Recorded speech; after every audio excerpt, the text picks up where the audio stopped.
Business owners, listen up. There is money in the couch cushions. We're talking tax credits. That's next on the Jeff Crilley Show.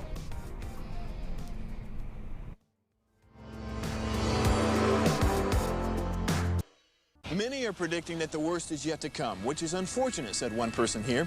Until now, they've enjoyed the reputation of being the nation's icebox. Watched a burglar in his home this morning by webcam. As a journalist of over 25 years, stories are what make my world turn. Reporting live from the Dallas newsroom tonight, Jeff Crilley, Fox 4 News. But in 2008, I took the jump from my familiar life and started a PR firm from my home. We're talking about anyone with a camcorder like the one I'm using becomes a television network. We started slowly growing the company, and we now have over 100 clients, and we've branched into the world of live digital broadcasting. I now own 8 different TV studios and have a huge team, and the stories that I now get to share are sometimes the most important of my life.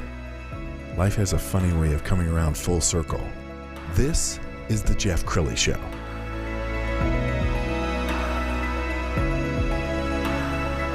Obviously, we are still in a recession, and a lot of small business owners are struggling, but they don't need to be struggling if they take advantage of the legal tax credits that are available to them. To talk about that today, Joshua Massoud, he is with Tax Credit Collective. Thank you for coming on the show. Thank you for having me, Jeff. Okay, now this is what we should say up front. This is totally legal. This is part of the tax code. These are not loopholes. A lot of these credits have been around for 40 years, came about in the Reagan tax reform during the 80s. So yeah, perfectly normal, typical things that businesses over $250 million a year capture almost 95% of the time. And businesses under $50 million a year traditionally only captured about 17% of the time. So it's really just an educational thing. Well, I'm sure you run into small business owners all the time that say, oh, I'm sure my CPA knows all of this stuff. And the CPAs don't. No disrespect, but they're kind of a generalist, and you're a heart surgeon. That couldn't be more true. CPAs generally are going to know a mile across the tax code. They're going to know a little bit about everything, and they'll probably be able to identify when a tax credit might be at issue, but they may not have the legal expertise or engineering expertise in-house to capture some of these more specialized or nuanced tax credits. We were talking just before the show, and you had a story that you like to tell of a business owner you helped. Yeah, they're a $7 million oil tool manufacturer, and they had no idea that these tax credits were available. And we approached them about the time the Affordable Care Act had rolled out, and they had to make a decision based on their employee count. Did they cut employees? Did they lower salaries across the board? They were going to have to make some really difficult financial decisions, unfortunately. The vice president said it was the best cold call he ever took. We were able to recover them over $250,000 per year based on stuff that they were already doing that they just didn't know qualified for some state incentives that were nuanced and particular to them. That's really where that heart surgeon approach comes in. We were able to quickly identify the eligibility, help them capture it, and then when the state reviewed the incentives applied for, we're able to successfully defend them. And just so the audience understands, you can go back in time. How many years? So on the federal side, generally speaking, about 3 open tax years. There are some specialized rules if you were in losses and things like that. We may be able to carry forward credits from even further back. We do that a lot with software development companies as well. We've got a picture of you out there speaking when we're not social distancing. I know you love to go out there and speak to different audiences. What's the topic usually? Generally speaking, the number one credit that we're able to identify for companies across the board is the research and development tax credit, really called the credit for increasing research activities. And it has broad application to anybody developing a new product or an improved product, process, technique, invention, or computer software. So it has broad application to a lot of different types of businesses, and we're often able to recover credits that way. We call those activity-based credits, and there's other types of credits as well that will sort of filter through from there once we've looked at that credit in particular. And I know we're in the campaign season, so a lot of people are voting with their wallets. Is there a difference between a Trump presidency and a Biden presidency in your mind? There is from a tax perspective, and I'm only speaking through that lens. We'll leave the politics aside. But Biden does have a tax proposal out there. It does have some changes. The changes are geared towards larger corporations. There are a number of tax credits and incentives that are a part of that plan that we're keeping a very keen eye on, because they're going to specifically benefit small to mid-sized businesses, and we want to immediately be able to bring those to those businesses once they're made available, if they're made available. So tell me how it works when somebody contacts you for the first time. You sit down as kind of a free consultation to see if you're a fit, or how does that work? Conversations are free. We work on a value-add basis. If I can't bring money to the table, then we don't charge, no matter how much time or effort we spend in a project.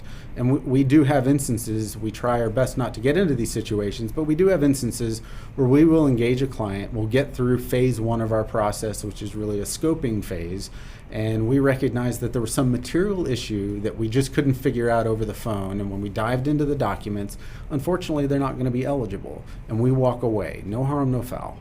What percentage would you say you're able to help? Of clients that come to us, generally speaking, CPAs refer us a significant portion of the clients that we entertain today. And so I would say, by and large, those candidates, very few of those we ultimately determine that they're not eligible. Clients that we pitch independently or through some sort of other referral that may not have access to their tax documents, it's about 50-50. A lot of times we're able to find something, sometimes we're not. That's what the conversation piece is for. And I know you love working with CPAs. You're not a threat to a CPA. No. You're just, you have knowledge that goes beyond theirs and can end up making the CPA look good that they brought you in. Well, what we bring to a CPA is a lot of national providers do have the service that we offer. And as a result, a regional CPA or a 30, 50-man shop or person shop may not have this service, but they may have clients that are eligible.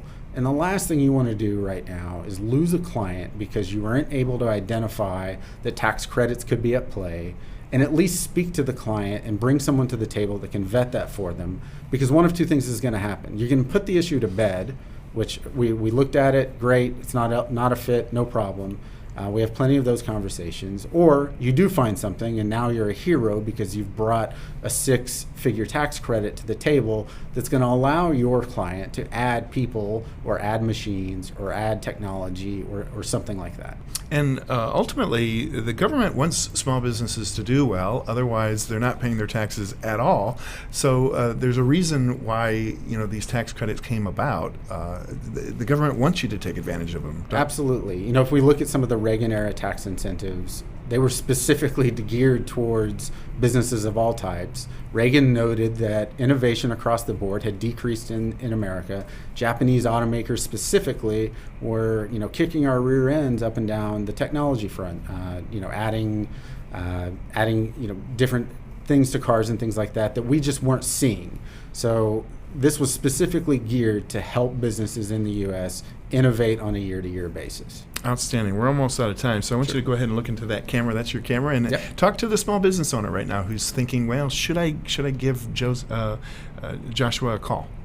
Right now, we don't know what's going to happen next year. A lot of us are just looking at tomorrow. And what you can do today in order to prepare for tomorrow and prepare for next year and the year after that with a lot of this uncertainty is take a look at tax credits. We could get you a 6-figure tax credit recovery. That's going to give you some stability. And these are things, generally speaking, you can take on a year-to-year basis. There are export incentives, activity-based incentives like the R&D credit, hiring-based incentives like the work opportunity tax credit, property-based incentives like cost segregation. These are all tools that you should be taking advantage of, just like the $250 million and larger businesses that take these things generally about 95% of the time. Don't miss out. Excellent advice, Joshua Massoud, Tax Credit Collective. We're going to put your website up to end this segment. It's taxcreditcollective.com. You've been an amazing guest, and thank you for sharing your wisdom. I appreciate you having me, Jeff. You bet. And that's it for now. We'll see you next time. Thank you.